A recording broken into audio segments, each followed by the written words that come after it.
friends. How are you doing today? Welcome back to another edition of The Doctor Is In. Now, today I'm going to talk about sleep. Yay, sleep. We like to talk about sleep. We love to sleep. What's a good night's sleep? What are the barriers to sleep?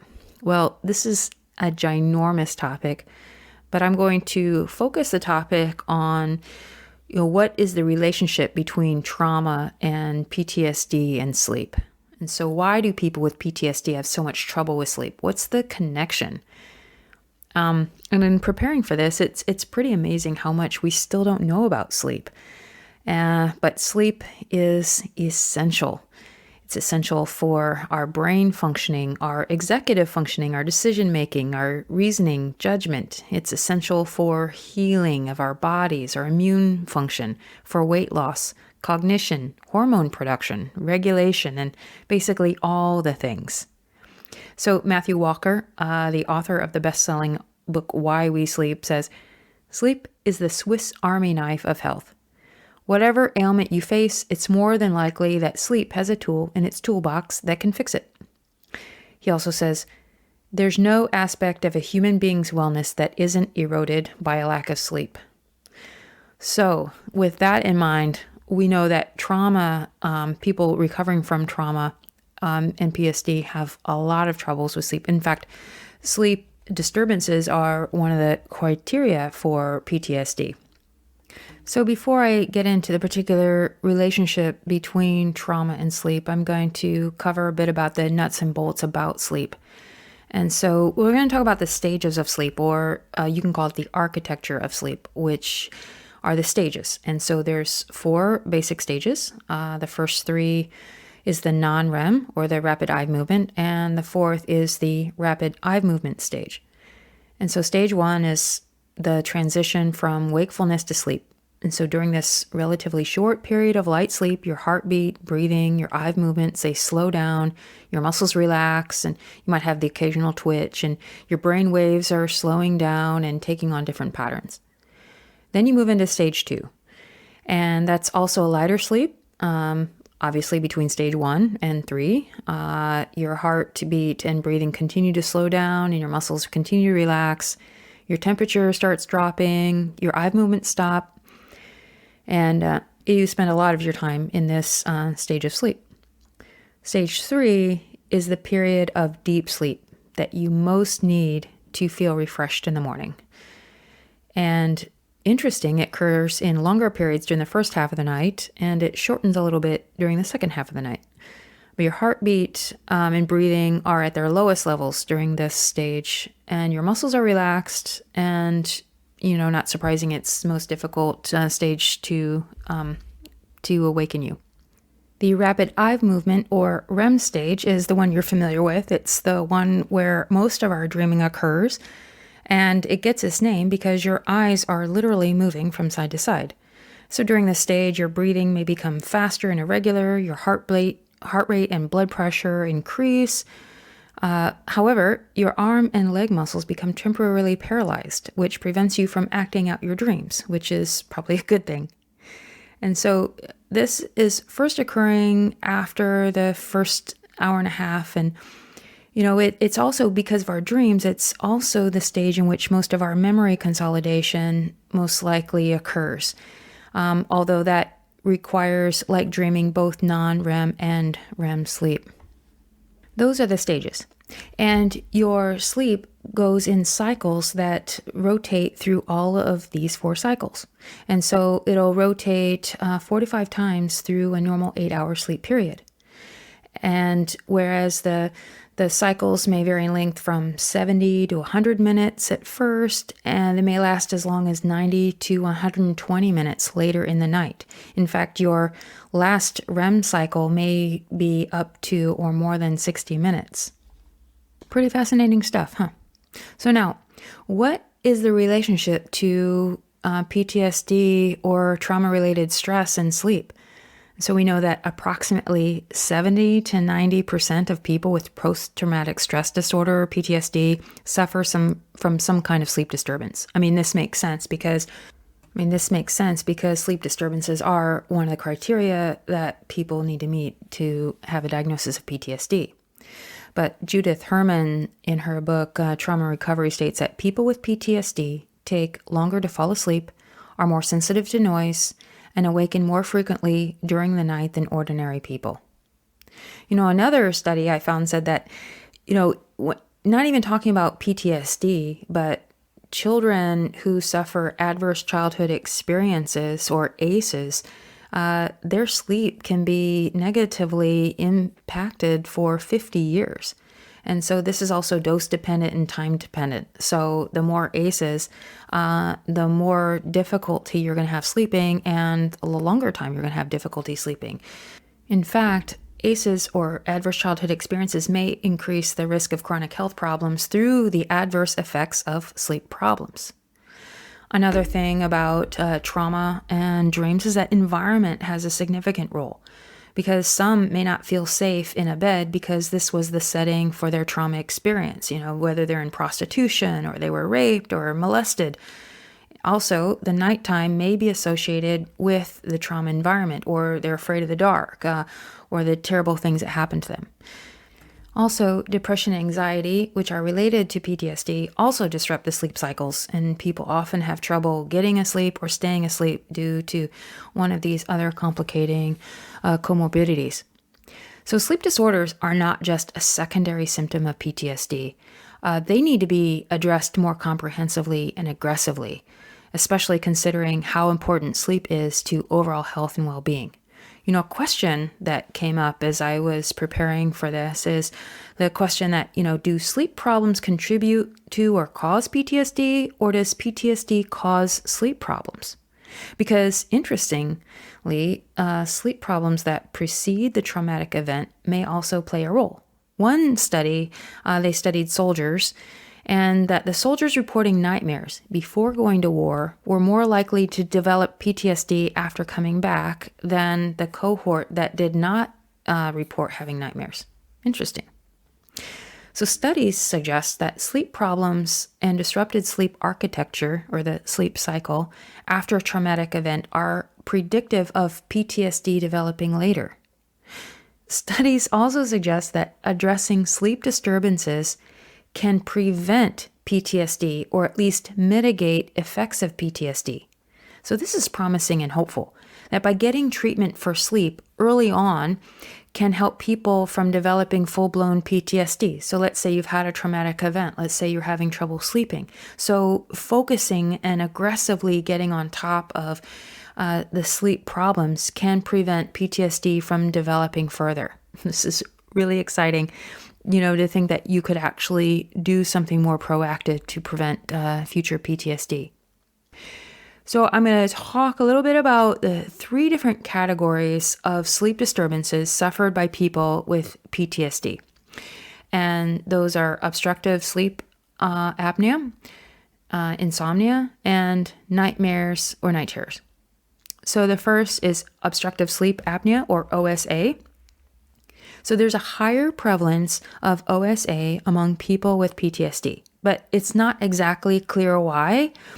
It could have something to do with the chronic arousal or alcohol use, but they have shown that by treating the OSA with CPAP or other devices to help airflow can help with sleep and then help decrease or mitigate the PTSD symptoms. So the second category is insomnia. And so that is most likely due to the hyperarousal, not able to relax. So there's people with PTSD, that trauma symptoms have a hypervigilance associated with that. And it's a result of the disruption of central nervous system regulation, such as, having the stress hormones, such as norepinephrine, at higher levels in your body than in people who don't have PTSD. So hypervigilance is a feeling of feeling constantly alert or unable to relax. A person gets startled easily or can get very upset to small noises or being surprised, triggered. Studies have shown that there's some increased heart rate during sleep, which is a sign of chronic hyperarousal. And this also aligns with the finding of increased norepinephrine levels in people suffering from Sorry, let me say that again. So the people with PTSD have had blood work done while they're sleeping, and the studies have shown an increased level of norepinephrine in their blood. Norepinephrine is like epinephrine. It's one of those stress excitable hormones that's involved in the fight-flight cycle.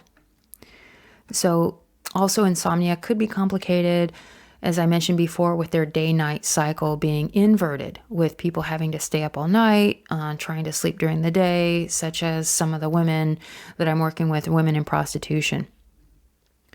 So the third category are nightmares or night terrors.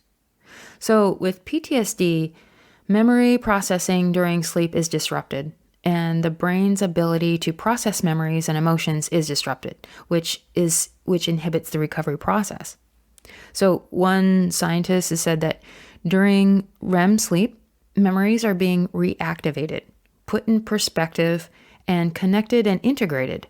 And this is done in a state in which the stress chemicals and hormones are suppressed. And this is beneficial for the body. And so when you're not in a chronically traumatized state, if you have a bad experience and your mind can process these memories during your sleep in an environment where your brain has less of the stress chemicals. And so then it's filed away and processed, and that when you wake up the next day, those experiences have been softened in the strength of their emotion.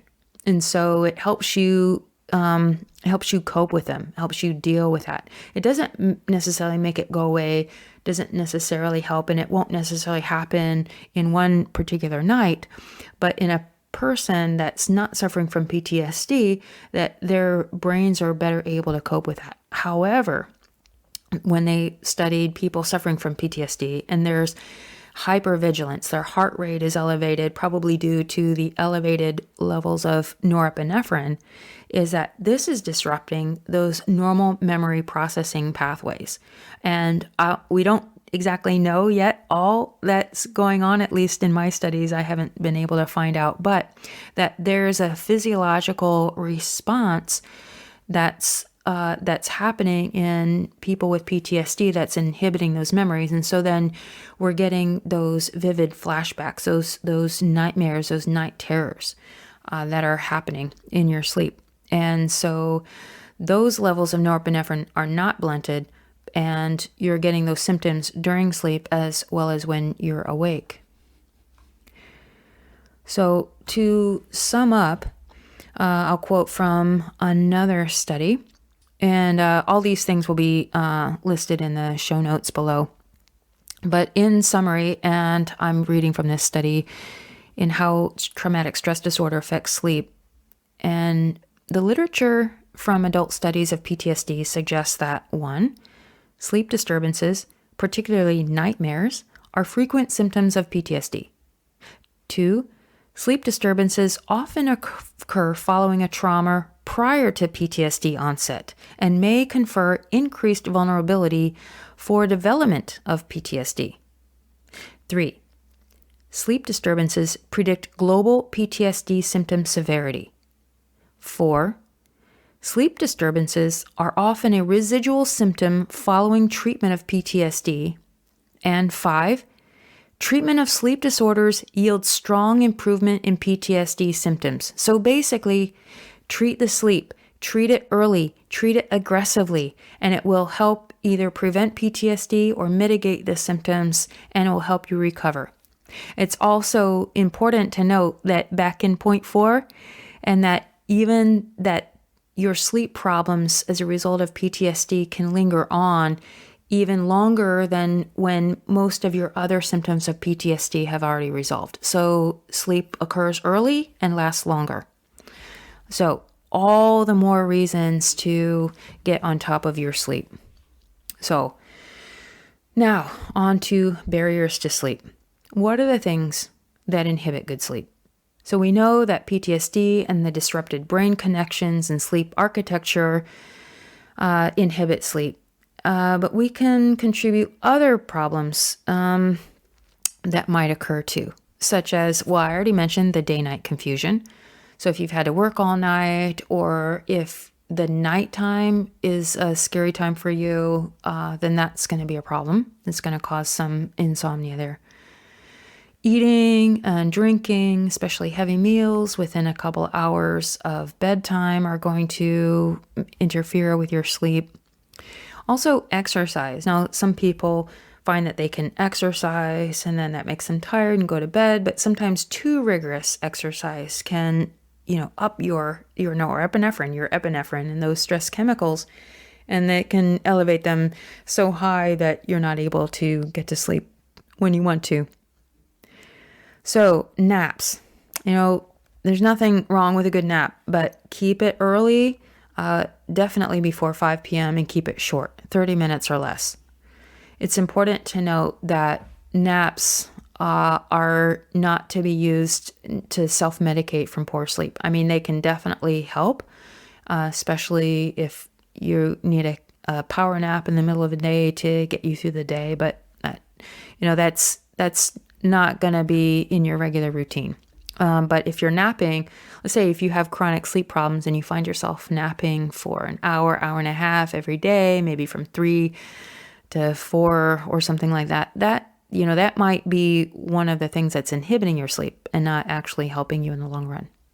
So we all know about caffeine. So avoiding caffeine in food or drinks. It's important to know that there's drinks such as energy drinks that actually have a lot of caffeine, or some people don't realize how much caffeine there is actually Coke or coffee. Also, chocolate is a substance that does not have caffeine, but it has a stimulant in the same family as caffeine. And so sensitive people might have trouble having chocolate or hot chocolate at night. And so think about that, about what you're ingesting, and also think about what it is. Also, another thing to remember is that different people have different levels of metabolism of caffeine. Some are fast metabolizers, some are slow metabolizers, and some people can drink coffee in the evening and have no problem. And other people like me, it's like if you have anything after 1 p.m., just forget it. So you have to know yourself. But in general, if you're looking for ways to help you get to sleep or sleep better, consider your caffeine intake in the day. Screen time. So it's that screen on your devices, your your tablet, your phone, your computer. It inhibits the release or the production of melatonin to get your brain and your body into that sleep mode.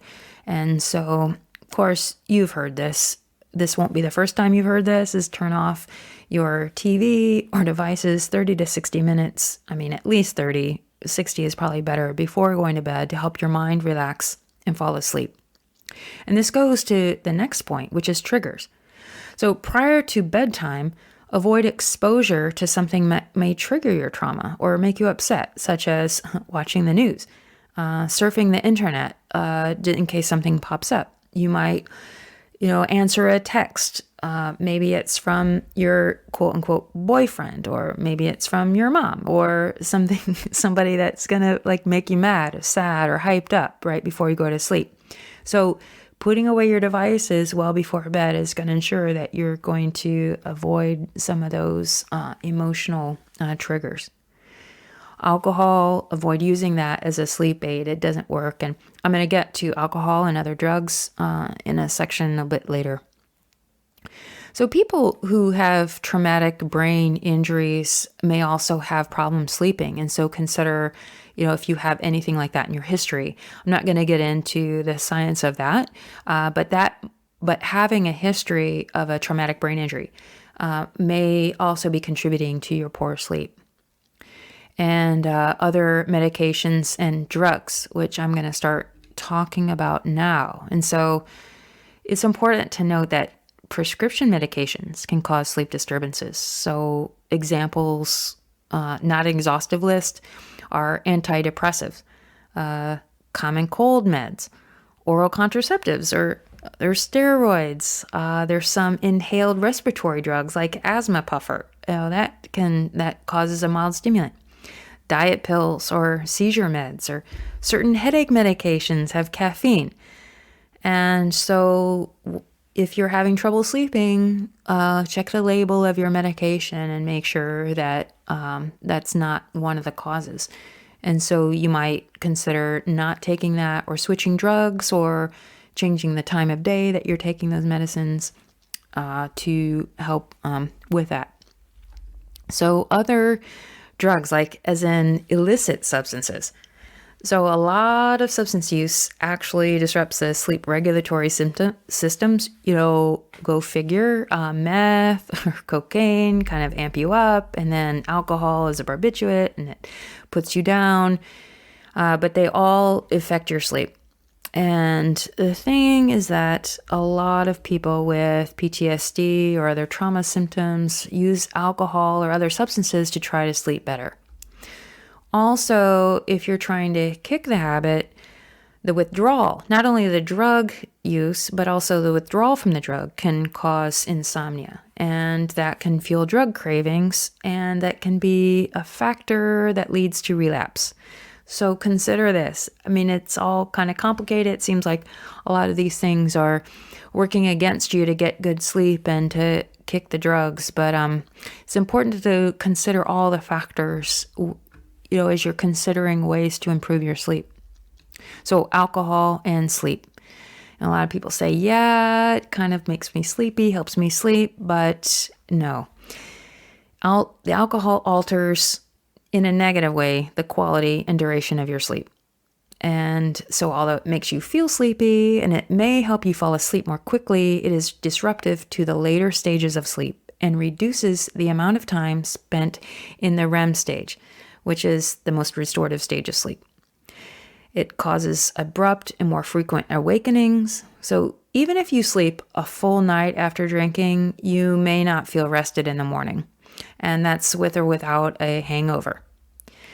So also, alcohol can increase the prevalence of other pre-existing sleep disorders, such as obstructive sleep apnea. So that's so alcohol consumed in the evening can lead to a narrowing of the airway, increasing the frequency and duration of breath-holding episodes. So we said people with trauma have obstructive sleep apnea problems often. Alcohol can exacerbate that problem. Alcohol exacerbates other problems with sleep. So it's not the sleep aid that you would like it to be. So marijuana, also another thing.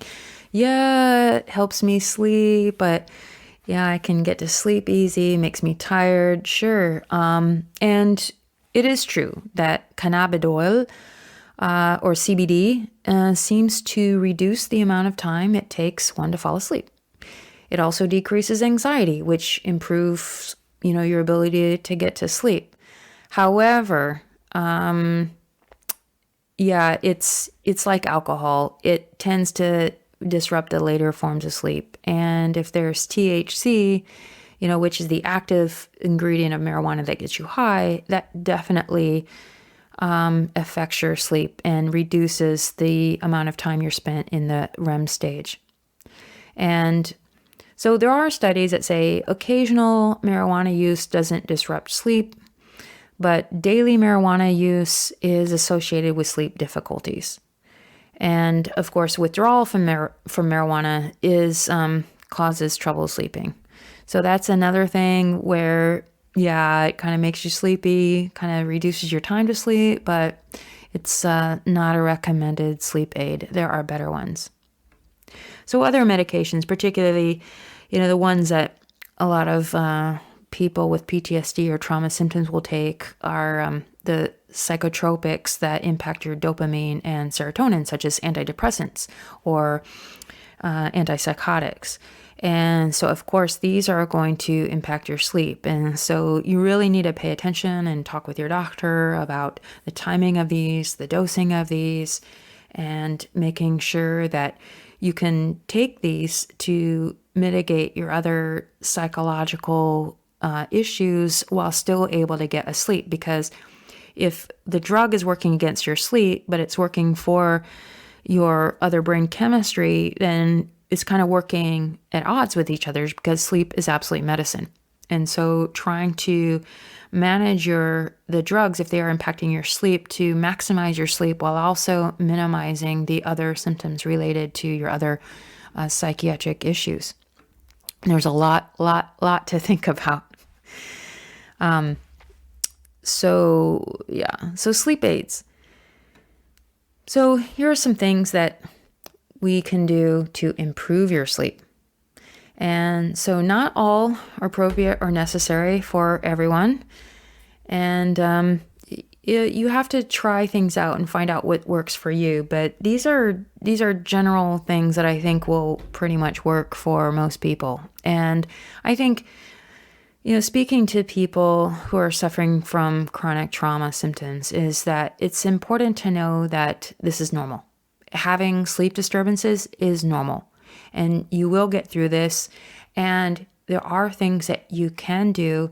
You can sleep better, and you will. And so just want to say that up front. One of the most important things you can do to improve your sleep is make a bedtime routine. This is what we do for our little kids. We change into our jammies, we brush our teeth, we say our prayers, or we have a bedtime story with mommy or daddy, and then we're turn off the light and we're going to bed. So this trains your mind to wind down for sleep, not only your mind, but your body as well. So it's good to have, a routine. Like I put on a certain app, I'm listening to music, or I'm listening to something that's relaxing and calming while I'm brushing my teeth and doing my bedtime hygiene. Or you take a shower, read for 10 minutes and go to sleep. And make that routine pretty much every night. And then it's also important in your routine that you have a regular bedtime and waking time. And experts say to make that within 90 minutes, ideally. So on the weekends, if you're normally going to bed at, say, 10, waking up at 5 or 6 in the morning, on weekends, if you're going wild, going to bed at 2 and waking up at 11, that's going to, it might have fun. I'm not saying that never have fun, but at the same time, if you're doing this on a regular basis, like every weekend, you're really setting yourself up to wreck your sleep. So having a regular bedtime and waking time is really important. That will help get your body in this rhythm. That's why I'm talking about some of these women who are up all night and then resting or sleeping during the day. It's hard to get them back on a regular rhythm. And I'll, in a little bit, I'll talk to you about a protocol for helping to set your day-night cycles back into daytime wakefulness and nighttime sleeping. So another thing that you can do is taking a shower or bath, and a hot one, because we like to keep our rooms cool. We like to be cool. And so taking a hot bath, actually you feel warm because your blood vessels on your skin are dilated and it's releasing heat from your body. And then so you feel hot at first, but then actually you're decreasing your body temperature. And so that goes to the next recommendation is to keep your environment ideal. And so that's cool, dark, and quiet. And so open the window if you can, if it's not too loud, pull down the shades or wear a mask of your eyes and keep it quiet, and make sure it's safe. And this is really important for some of the women that I'm working with, and that they don't even feel safe in a bed because this is where they work. This is where their trauma happens. And so it's very common when I talk to people running shelters that they'll find, the women are sleeping on the floor, they're sleeping on the couch, and they just can't sleep in the bed. And so I think it's important, if you're working with women recovering from prostitution, that you understand that and that it's okay. And they need to have the choice. They need to have the choice to keep the light on all night if the darkness scares them. They need to have the choice to be able to sleep on the floor on a couch and make sure that it's comfortable, that you're providing for extra pillows and blankets for those kinds of situations, and that you're creating a safe environment. but also in general, it's cool, dark, and quiet as well. And so regarding keeping it quiet, I recommend a white noise app. You can buy a separate machine so you're not using your phone, or you can do like what I do is that I turn my phone on airplane mode. So my phone is not on, it's on airplane, it's on buzz. I basically turn it off except for the white noise app that's running so that I can sleep, especially if I'm traveling and I'm in a strange space, and then I have that regular noise to distract me. So doing other things, I think I already mentioned about relaxing your mind, maybe doing some gentle stretch, some breathing exercises, or listening to quieting music, or whatever you do that's going to be relaxing for you. Also, well, what if you really just can't sleep, or you're tossing and turning, maybe you can't get to sleep, or you're wake up in the middle of the night, and try not to force it. Don't be constantly checking your phone. Get out of bed. Doing something relaxing without your phone or computer or TV. And so sometimes I'll get out of bed and I'll move to the couch. And sometimes that just kind of calms me down. So I'll just get on the couch, read with my Kindle, and I'll sit up and having a different environment. And then that'll help me calm down. And then I can either fall asleep, keep sleeping on the couch, or move back to my your bed, because really your bed really needs to be reserved for sleep or sex, not work. And this is another thing. I do not have my laptop in my bed. I'm never in my bed with my laptop. I'm not even watching Netflix in bed. If I'm watching TV or something on my computer, it's in the living room on my couch, because the computer sometimes is, that's too much associated with my work. And so I need to protect that space. My bedroom is just for sleep and for relaxing. I will sit up and read, but there's no computer, and my phone is only for, that white noise app. So because you don't want to associate your bed with frustration or can't sleep or anything. So try to think about that.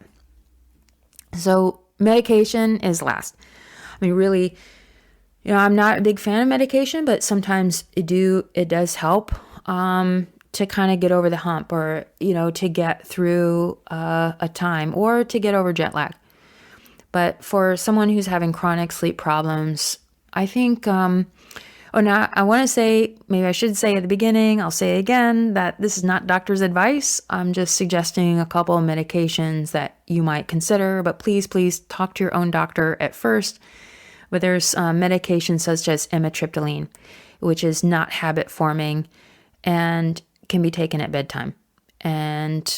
But I would say that also, if your antidepressant is making you sleepy during the day, sometimes, like I said, they make you awake at night and switch that to the day. But if your antidepressant is making you sleepy, you might ask your doctor about moving it to the nighttime instead of in the morning. One thing that I should say that I would recommend to avoid benzodiazepines, such as diazepam or Valium, because they can have paradoxical reactions. You can grow dependent on them. And, that's, I would recommend them not as a sleep aid.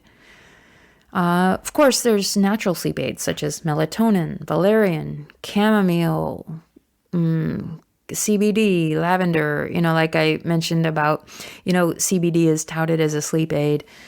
As I said, I already mentioned my reservations about that. So, yeah. So there's a variety of things. I think routine and relaxing are the most important things you can consider, and whatever is going to help you move in that direction are going to be good things to do. So I mentioned about a protocol for shifting a day-night cycle, because I'm working with some people who they're in prostitution, and as their exit, their sleep day-night cycles are all messed up because they're working all night, or they're homeless and they have to be more vigilant at night than they are in the day, or for whatever reasons. And it's good to kind of shift that back into daytime wakefulness and nighttime sleepiness. But sometimes it's hard. It can't be done overnight. Maybe it can be done over a couple weeks. And so you want to shift your going to bed time. Let's say they're normally going to bed about 3 or 4 in the morning. Say, okay, now we're going to go to bed at 3, and let's say they're normally waking up about 11 or in the morning or noon. So let's say, okay, you're going to go to bed at 3, and you're going to set your routine for a goal sleep time of about 3 a.m. And then you're going to set our alarm for 11. And then the next night, move it back an hour. So it's going to be 2 a.m. and then 10 a.m. and then set it back, and then gradually, then over the course of a couple weeks, and maybe you have to spend a couple days on one night, but try to regularly move it back. And then one of the most important things you can do is after you wake up, spend about 30 minutes or so in the sunlight, without sunglasses, without hat, and get your eyes full on the sun, because that's going to trigger your wakefulness hormones. It's going to move your cortisol up. You're going to feel better. You're going to put that melatonin back, and it's going to help you wake up. And, if you can't go outside, maybe you have a window, stand in the window, do whatever you can to get that UV rays and the sunshine in your eyes. And then at night, you can take melatonin, maybe a low dose, maybe even like 0.5 milligram or 1 milligram a couple hours before your target bedtime. And that can help stimulate your body to get back onto the daytime sleeping, daytime waking. So, but overall, this is really one of the most important things you can do in your trauma recovery is sleep, sleep, sleep, sleep. And so if you are yourself are recovering from trauma, or you're walking with someone recovering from PTSD or chronic trauma, you can encourage them to make efforts to get better sleep.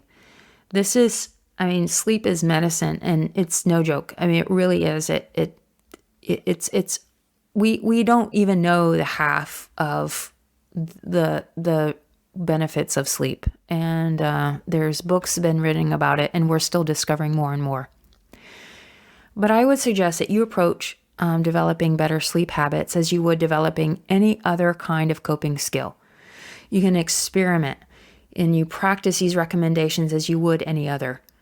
Maybe you don't have any idea why you aren't sleeping well, or maybe you think you are already practicing good sleep hygiene. And then it's a good idea to start a sleep diary. And so a sleep diary for at least a week. Write down all the things you do in the hours before you sleep, and maybe a little sooner if you think that afternoon caffeine may be problematic, and see what comes up. See, what did you eat? What did you do? Who did you talk to? What did you watch? And then the times. What's going on in those hours, and could it be related to disrupted sleep? Or maybe you had a sleep that was really good and you want to know, well, what did you do that day?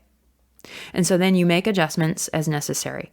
And sometimes if you notice, oh my gosh, I'm doing all the things wrong, but just change one thing at a time if making all the changes seems overwhelming, which is usually the case.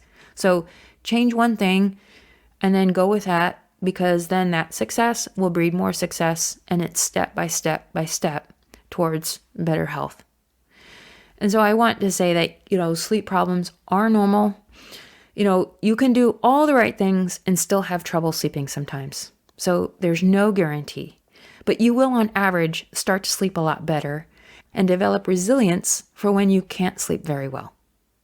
That took a little bit longer than I anticipated, but I hope you learned something. I certainly learned a lot in preparing for this talk. And as I said, there's books and books written about this, and there's way more studies about trauma and sleep. And I plan to continue to study this. So if you have any questions about this or comments, I'd love to hear them.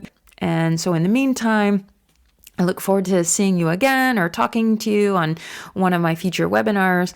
And Until then, have a great day wherever you are, whenever you are, and we'll see you back here on The Doctor Is In. Ciao!